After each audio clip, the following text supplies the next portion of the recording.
1. Who appeared to Joshua as he was considering a strategy to destroy Jericho? 2. List some of the implications of the following quote. The Lord was the commander, not Joshua. 3. Why was Israel not free to spare those God had doomed? 4. What difference is there between God's holy war and the Islamic jihad? 5. Why is the power of the sword withheld from the church today? 6. How did Joshua and the army of Israel take Jericho? 7. Explain the significance of the name Joshua. How does Joshua foreshadow Christ? 8. Describe the period of the Judges. 9. Samson was called to be a Explain. 10. Describe Samson's weakness and how God used him despite himself. 11. Answer the following question raised by Clowney. Can the tragic life of Samson point us forward to Jesus Christ? Compare Samson and Christ and determine what you think. 12. Jesus is a spiritual Nazarite. Comment. 13. How is Samuel's leadership a stark contrast to Samson's? 14. Why did God's people want a king? 15. Why did Samuel withdraw from Saul? 16. List some of the qualities of David as the warrior king of Israel. 17. David's victories were victories of faith. Explain.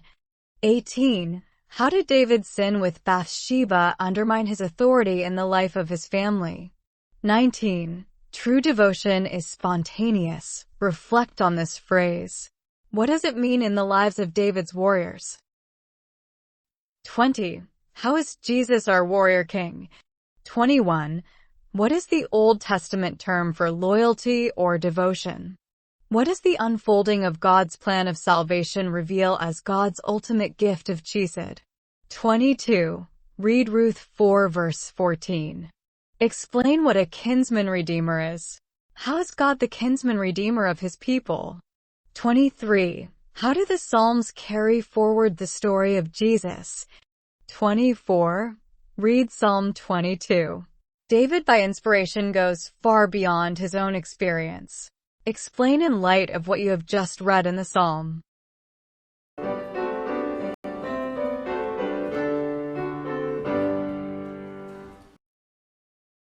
1. What does it mean that God is the commander of your life? How are you tempted to devise your own strategies for victory? Do they work? 2. God wants to sit in the driver's seat of your life. How do you resist his control and sovereignty? Give examples. How would you benefit from God being in command? 3. God's solutions often seem foolish to the world. For example, walking around Jericho in order to destroy it.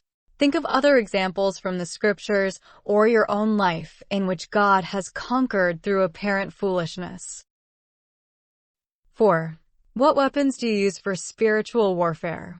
Read Ephesians 6 verses 10 to 18. With which weapons do you need to become better acquainted and proficient? 5. Does your life sometimes look like the book of Judges, i.e., failure after failure? What is God's answer to your failure?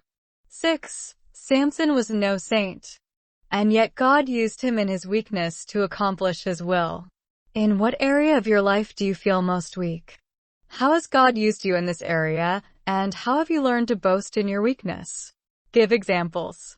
7. Is your life, like Samuel's, characterized by a prayerful reliance on God, or are you more like the Israelites, who wanted a king so they could be like everyone else? 8. Do you ever feel as though your past or even present sins jeopardize the effectiveness of your witness now? If so, what can you do about this situation? 9. Is your devotion to God spontaneous or calculated? 10. What acts of service do you render to God out of mere duty instead of love and delight? Give examples. Think about what God did for you. How should that change your reaction to his requirements of you? 11. How is God's chesed real in your life today? 12. Read Psalm 18 and find the messianic themes in it.